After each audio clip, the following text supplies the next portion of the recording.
So we have a clean caravan. We got into the caravan park and set up into a cabin, pulled everything out that we needed into the cabin, and I have been working on this. I sent all our sheets and blankets to dry cleaners, so they're going to wash them and I'll pick them up tomorrow. But caravan is clean. All the cupboards are done. I am very happy. It's been a huge job, but it is all done.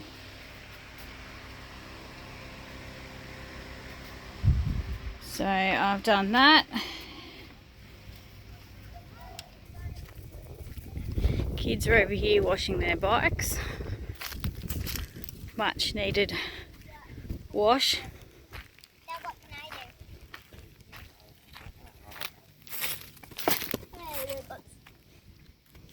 I ended up on the Tanami. I left my ball in it. Lucky it's still in there then.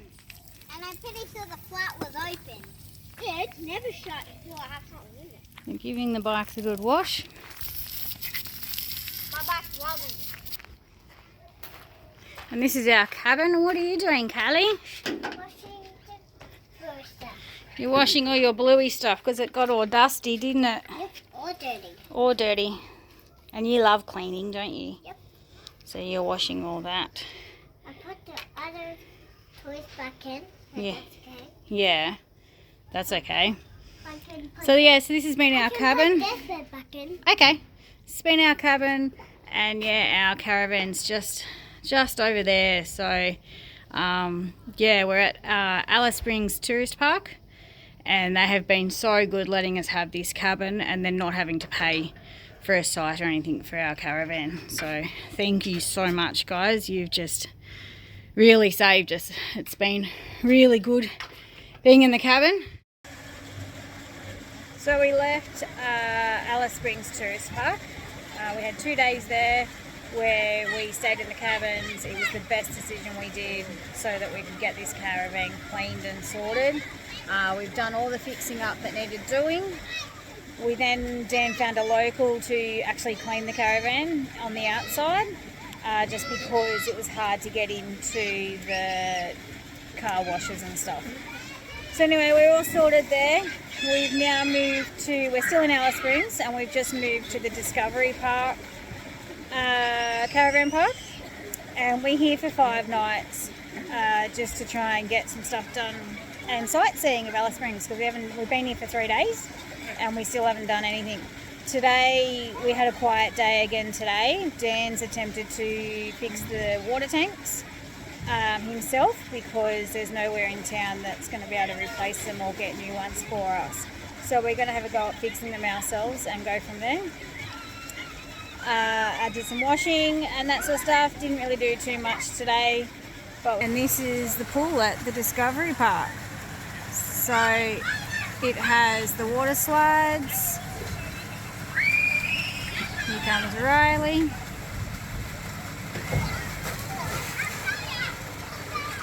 It has 4 pools, so there's this one, there's a little one over there which is only 1/2 metre deep.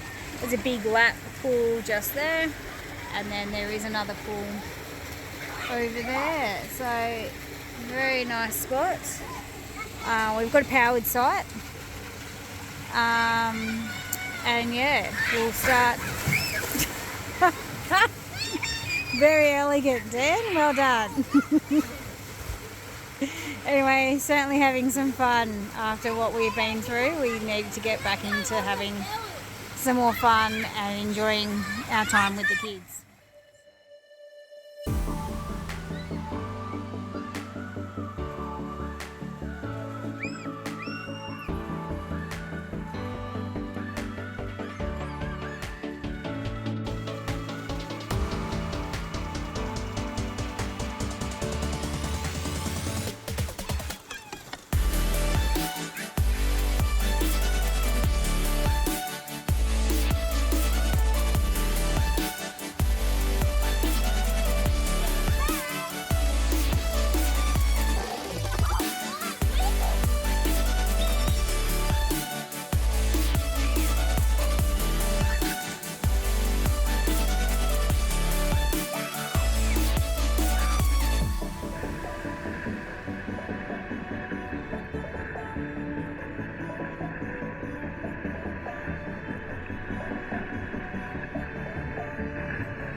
Now we have the pigeons.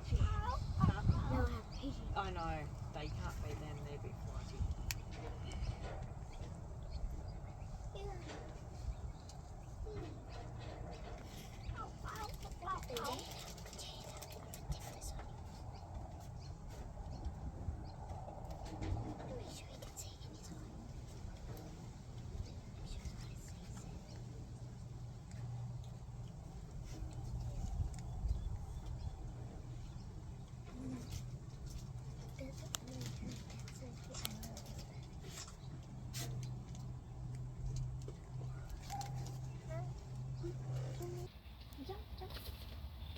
Dan. He's on my hand. Dad's a good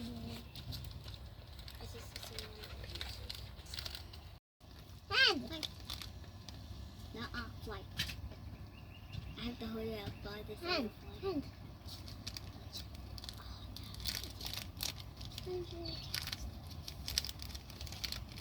Oh. Oh.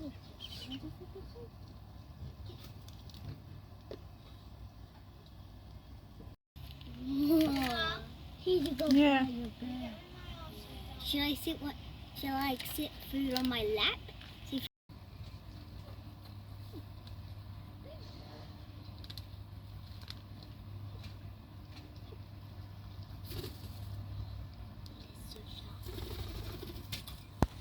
that is so sharp. I have claw marks. We have been in Alice Springs for a little while.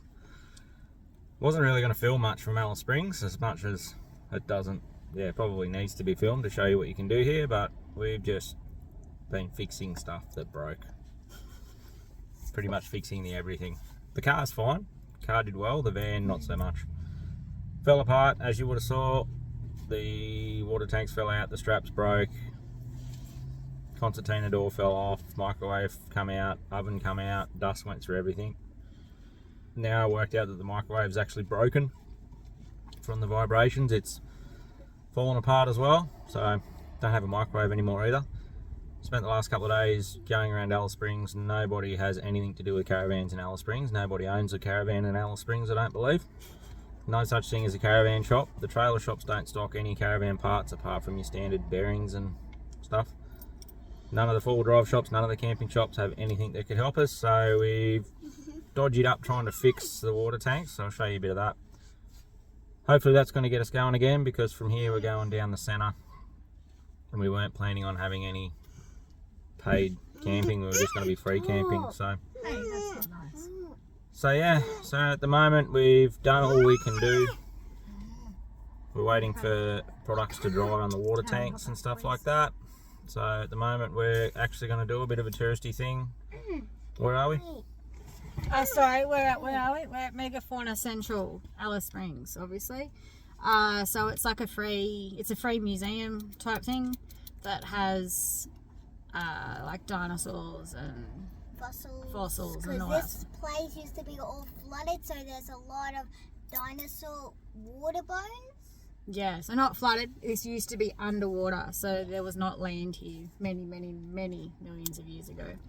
So now they've been able to find a lot of fossils and that sort of stuff around here. So we went to the information centre and they definitely recommended this place, especially if we have a dinosaur lover, and we do.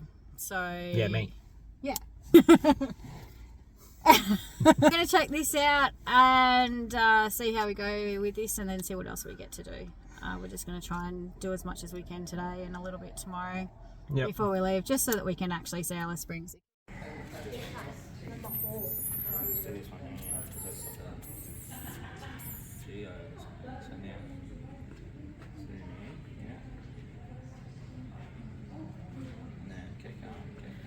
Stop. See how it's blurred? So now move your focus one slowly.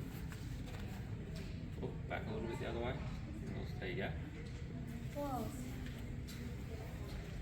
I want to try. Daddy. Daddy, I want to try. There it is. I want to do it. I want to see you, Daddy. Hang on, babe. Just turn on the fire. You can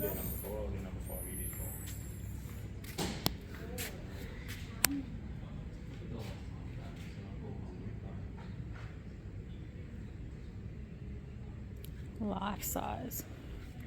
That is huge. This is what I want. One of these. And I've always wanted something like that. Or like the ones where you look. I want to try. Mommy, I want to try. Yeah, you can have a try. That's No, really I'm cool. number 4. What are they of? What is it? Tiny, tiny little bones. Heaps And of I'm rib on number cages. 4. How small number 4 is. At a number 4 and we'll see. I want to do it. We'll let Riley do it then. Excuse me. That's the fruit. It could be a tooth. Not for that, though. That's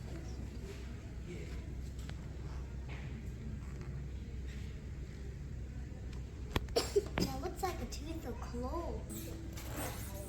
Button.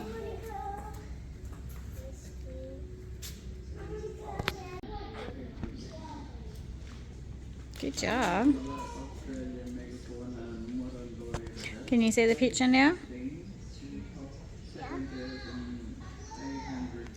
Now,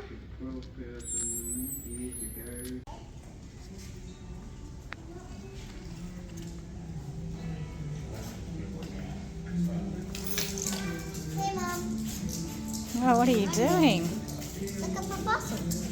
Look at this one. You do it gently, really gentle. That must be teeth. Mommy, Yep. hit my head. Oh, you're right.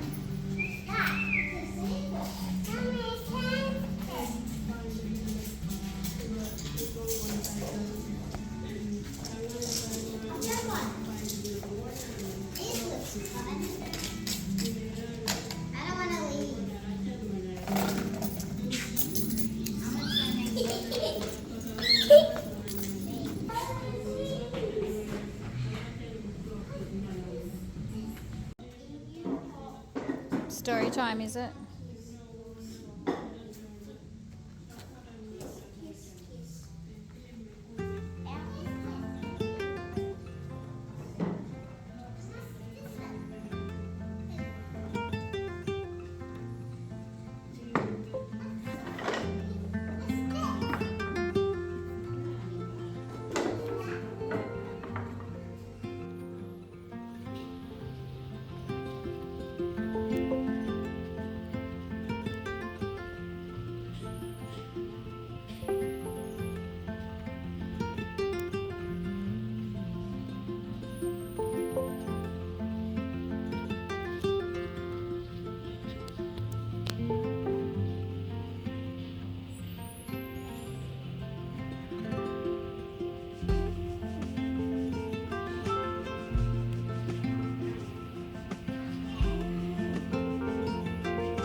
Mommy, look. Take a photo.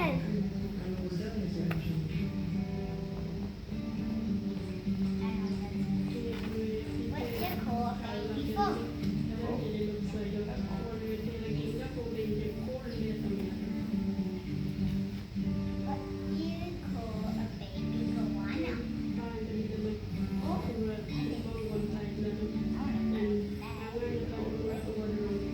Righto, we're back at the Discovery Caravan Park in Alice. Had a bit of family time this morning and went to the mega Flora Fauna Centre in the middle of Alice. Yeah, it's alright. It's free, so you're not going to complain. Kids had some fun. We probably spent 40 minutes there or so, just checking out the big skeletons and 3D printed molds and stuff. So that was pretty cool. Kids probably really enjoyed more than anything the little microscope, not telescope. And just, yeah, looking at tiny little things and zooming right in, and so they enjoyed that. Spent a bit of time there. Back on the fixing bandwagon, we're still trying to get on top of everything that broke coming across the Tanami. Just still gobsmacked at what has broken on this van across that track. Didn't feel like it was all that bad, like obviously it was, but the car handled it fine. There was no issues with it. As you know, we've done the PDR, we've been to the tip of Australia, done terrible corrugations up there for a lot longer distances, and the van held up. So my assumption is that there was probably already a lot of little screws and stuff falling out or close to falling out, and that was just the last straw for it. So yeah, water tanks fell out, straps broke, so at the moment I'm still fixing those. How I've gone about that is basically knocking out all the indented crack bits back to a close shape to what they were. Got my Dremel gas soldering iron, heated up the plastic and sort of plastic welded it roughly back together, used a couple of cable ties and heated that into it, so just to make a bit of filler material. Then I went and bought basically like a Knead It product. It was called a water tank repair actually, so it was designed for water tanks. It's drinking water safe, all that sort of stuff. So I got 3 little canisters of that, chucked it in there and made up the bulk of it, let that set completely, and now I've also went and bought the Flex Seal spray like you see on TV basically. So I bought that from Mitre 10, and it's just a really thick rubberized coating, so I'm putting 2 or 3 coats of that over the top of my repair, letting it set for 24 hours in between each coat, and then hopefully if there's any little pinholes or anything that I've missed with the other filler, then hopefully that'll sort it. Also got a couple of straps made up. They were ridiculous. I basically went to Ross Engineering here in Alice Springs, told them what had happened, took them one of the original straps and said, look, I need 2 of these made up. It's just flat bar, it doesn't need to be fabricated, it's just got to be bent up to the same shape as this. And to make 2 of those they charged me $220 including GST, so 110 bucks a strap. But anyway, hopefully by doing that and also getting the water tanks sorted, I haven't yet tested them, I'm still in the process of fixing them, but I'm hoping that they're going to be watertight and that gets us back on the road. If that's the case, then we're going to save money in the long run, because we don't have to rush home to get anything repaired, and we don't have to spend money on powered campsites all the time. What else did we fix? We had this concertina door, which I've mentioned before, across here. The concertina to block off our bedroom end of the van. We never use it anyway. As soon as you do, you block off the airflow. We've got the diesel heater under our bed, so if we shut that door, the rest of the van gets no heating, the kids get no heating, vice versa with the aircon on, we get no cooling. So I've actually taken that off. It's a heavy bloody thing anyway, and the little tiny little screws they use to hold it in is just ridiculous. Like, yes, it's probably okay for an on-road van.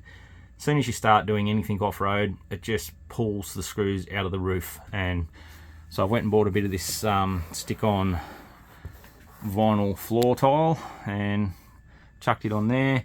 The other thing was over here, this fire extinguisher bracket came off the wall and just gouged the wall a little bit, so I've actually bought and fitted it on there as well, which I actually really like the look of, so better than just the white in my opinion. And then with the offcuts we've also chucked a little bit under there just so it all matches and it stops these keys from marking the wall if they're swinging around. But yeah, that'd be one of my pet hates, I guess, with an off-road van. I'm not saying they're all like it, but this one in particular, and I would imagine 90% of them, when you go with Fortitude for an example, they sort of change, or your basic Everready or whatever type van you want, then you can option it as a full off-road van for an extra X amount of thousands of dollars, and that makes it an off-road Fortitude Fortress, which is what we have, a Fortress, strong as Fort Knox basically. Well, that's how it's marketed. That gives you a great chassis, really nice big chassis. It gives you the Cruise Master, big trailing arms, gives you the big shocks, big coil springs, all that cool stuff. The rest of the van is exactly the same. So nothing changes to make this an off-road caravan in essence. Yes, the chassis is stronger. Yes, it has better running gear, equipment, suspension, all that sort of stuff.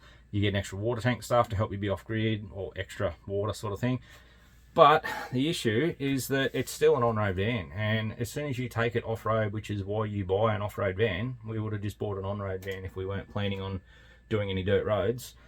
But they don't build them any stronger in my opinion, and I'll show you why I say that. I'm going to take you down here. So this is the drawer which lives above our washing machine, okay? So they just use a basic drawer runner, that's fine. It's the same as if you were building a caboodle kitchen or some flat pack kitchen from Bunnings. I'm a builder by trade, so, and a carpenter, so I'm big on finishes and finishing things off. When I used to build kitchens and flat pack kitchens and stuff, you'd put more than 2 screws in a drawer runner. So there's 2 screws in that drawer runner. 2 very tiny screws too, I might add. Look at all the holes on there. So you could easily have 6 in every single one of those drawer runners and it wouldn't have had a problem. Having 2 in there, as I said, will be fine for an on-road van. When you start vibrating and doing corrugations and things that an off-road van should be designed to do, 2 screws isn't enough. So I've just had that, I pulled that drawer out because it was really hard to open.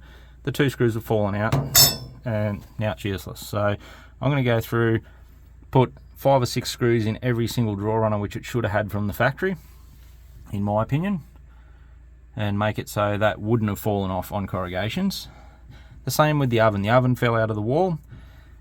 It has 8 or so screw provisions down either side of the oven. They put 4 in. Screws are cheap. It would have prevented that oven from falling out of the wall as it did. Same with the microwave. Microwave fell out of the wall. Had 2 screws on either side. Not sufficient. So that's my opinion anyway. So I'm going to go through and do that. And then once I've got that sorted, I'm going to show you what I've been up to here. So I'll come back in a sec once I get that sorted. So these hinges here are probably pretty common that most people would have on their caravans. We've had a fair bit of trouble with them. They're a nice strong latch, so they don't break. But the issue with them is they get dust in them, they get gunk, they get really tight and they seize up and they stop wanting to work. That then means that either the kids can't open them, you've got to push super hard on them, or you can't open the drawer or anything like that. So we'll have a look at these ones over here. So these ones are super good. Just really, really smooth, doing what they should do. And I'll show you what I've been doing with those, because as I said, they get dust and grime and stuff in them. So I've got one over here we'll have a look at. Alright, as you can see, and even here, that's not coming back out. It's really hard to push, and it basically means that, yeah, not ideal. So they're super simple. You've got 2 screws to take out here. This mechanism will come away, and then you've just got your little face plate here. So I'm going to take them off now, and I'll show you what I'm doing to sort those out. And it might be a good idea for anyone who's got these types of latches that are finding they're getting a bit tired or a little bit tight and hard to use. I'll give you a little tip on how to sort those. So I'll get this out of the drawer and I'll come back to you. Okay, as I said, 2 screws through there and the whole thing's going to come off. It's going to be, got no one here to film for me, so it's going to be a little bit hard to do this all one-handed.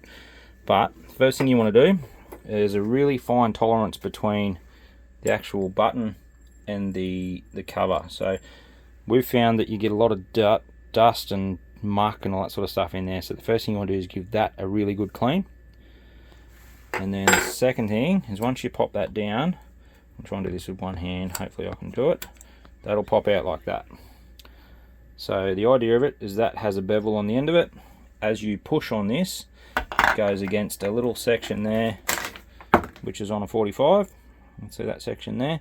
And as you push it down, it puts pressure against that spring, but it will push down and come back up. This one's actually pretty good, but we've found a lot of them, particularly on the cupboards where we were getting a lot of dust in the van, were just gummed up with dust and debris and all that sort of thing, and they get dry and they stop working. So what we're doing to start with, I've got a silicone spray and I'm just getting into all the nooks and crannies in there, giving it a good blast with the little nozzle there, making sure it's nice and clean. So I'm going to do that first and then we'll come back and I'll show you the next step, which I think is probably the most important. Okay, got that all done. It's feeling a lot better already, so that's a win. Now this is obviously your moving part, if that'll focus on there, don't know if it will, but it's basically a hard part on a hard part with no lubrication, so you can understand why eventually it's going to get a bit hard to use, and why also you could make it easier. So what I do, I've just got a tube of heavy duty or whatever grease. Now the only advice I'll give you here is make sure you use a high temp grease. So whether that's wheel bearing grease, whether it's a general high temp grease, just make sure it is high temp. Wheel bearing grease is good because it's obviously designed for stupid hot and not turning to oil, it'll stay grease. If you use a low temp one or something that's not high temp rated, with your caravans when they're locked up in the middle of the day and they get into 40 degrees in here, if you don't use a high temp grease, it's just going to turn to oil and just run all down the inside of your cupboard doors, and you'll be hating on me. So just use a high temp grease. It's going to stay grease. Dip it in there, get it all nice and covered. I'm just going to slap that in there and then I'll show you the difference. There you go, look at that. Shooting straight back up, no resistance, super easy. You saw what that hinge, or what this latch was like before. It was sticking in, it was really hard to push. So I'm going to get this back in the drawer and we'll see if you can notice a difference. Have a look at it now.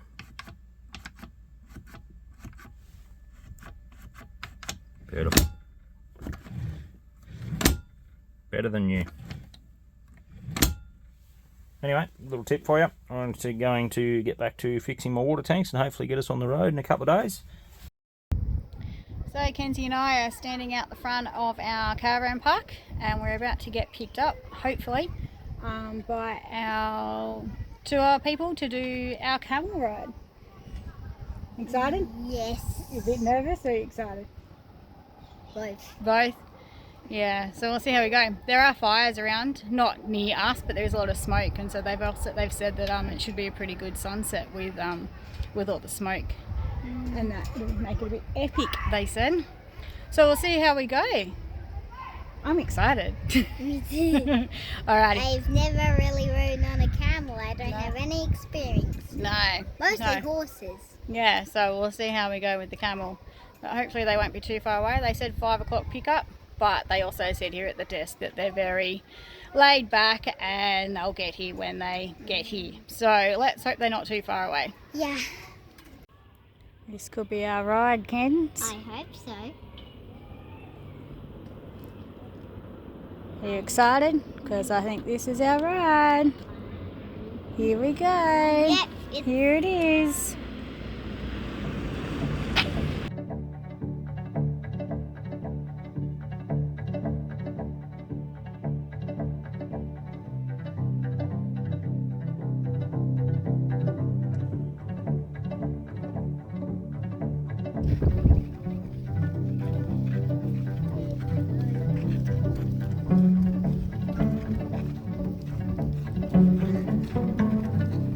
I like it. This is fun.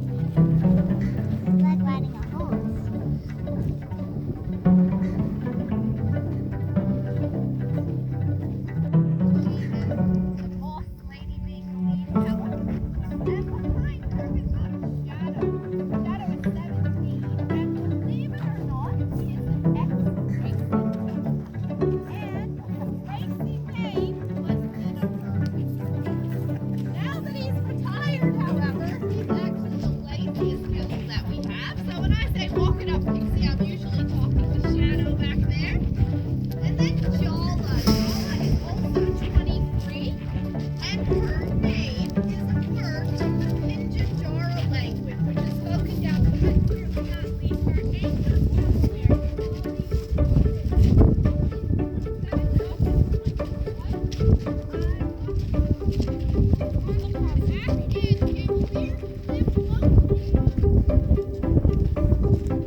Time to film.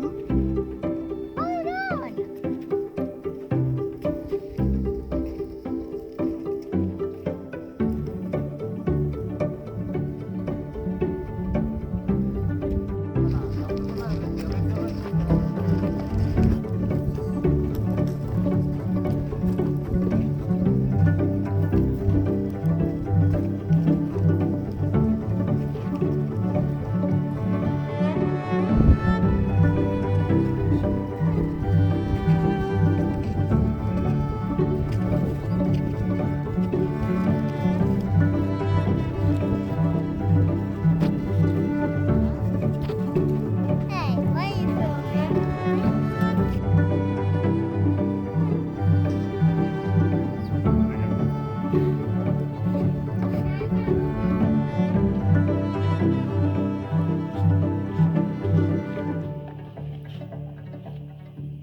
So how was that, Kens? We just finished our 1 hour camel ride. Awesome, but my butt doesn't feel too good. Yeah, my butt's a bit sore too, so it could be a bit hard tomorrow. A bit sore tomorrow, you think? Yeah. But yeah, no, really cool. Would definitely recommend it.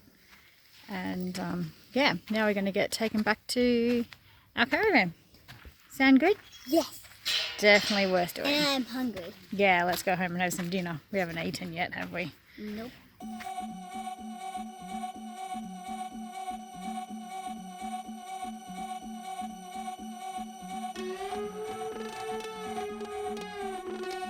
Yo, get the speaker box loud, hitting that stuff till you hearing that sound.